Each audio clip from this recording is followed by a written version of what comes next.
day everyone, I am Davika Meiji Asub from AB Psychology TC, and now I will be tackling about two fundamental frameworks of moral reasoning. So today we will delve into the rich tapestry of ethical thoughts, spanning from the ancient wisdom of Greece to the conceptualist philosophy of utilitarianism.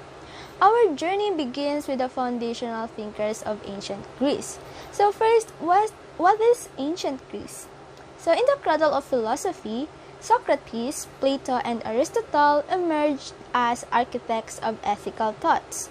They laid the groundwork for virtue ethics, a paradigm that evaluates actions through the lens of character, not merely the deeds themselves. So learning about ancient Greece, I remember back in high school, where I found myself wrongly accused of stealing a wallet from my best friend. So thankfully, my other friends who know me well stepped in to help clear my name. As events unfolded, it became apparent that my best friend had hidden her own wallet, seemingly to unjustly shame me. So luckily for me, I have good friends who trusted me and believed what they know about my personality. So we will be talking about these three pioneers. First, we have Socrates. So he is an ancient Greek philosopher who laid the foundation for ethical thoughts, emphasizing dialogue and questioning in the pursuit of virtue. Next, we have Plato. Plato is a disciple of Socrates.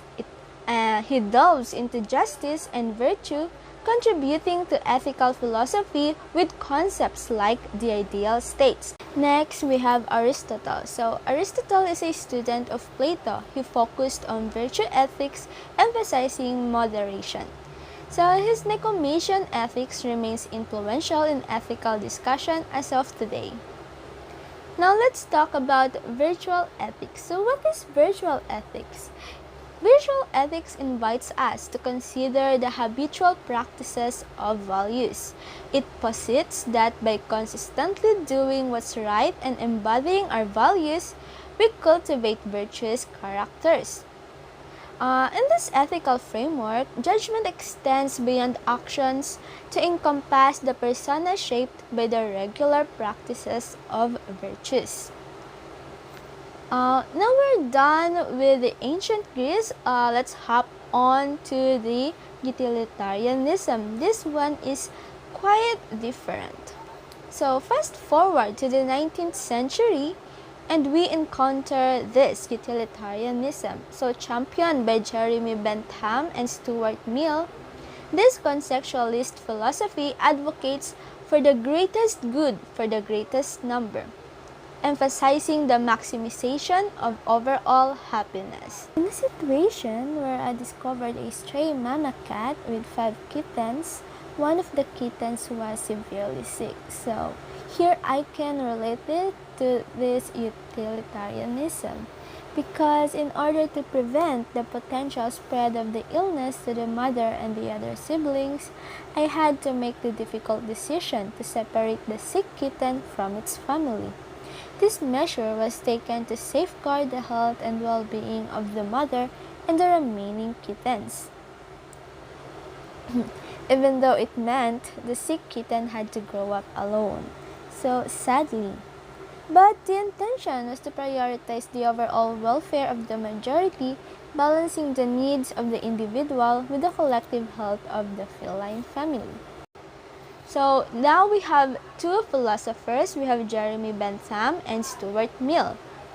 Jeremy Bentham is an architect of utilitarianism. Bentham championed maximizing overall happiness through a practical calculus evaluating actions based on their impact and benefits, while Stuart Mill is a refined utilitarianism considering qualitative aspects of happiness. He emphasizes individuals' liberties while maintaining a utilitarian focus on maximizing overall well-being. So we will be talking about key tenets of utilitarianism. So utilitarianism judges actions based on their practical impact, focusing on the number of people benefited. The ethical calculus involves weighing the consequences of an action in terms of its positive effects on society. This pragmatic approach aims to achieve the greatest overall happiness. So, from the virtue-oriented musing of ancient Greece to the conceptualist calculations of utilitarianism, ethical philosophies have evolved, shaping how we evaluate actions and cultivate moral characters. As we navigate contemporary moral dilemmas, understanding this historical and philosophical perspective enriches our ethical discourse. So that's all for today, and thank you so much for listening. Have a nice day.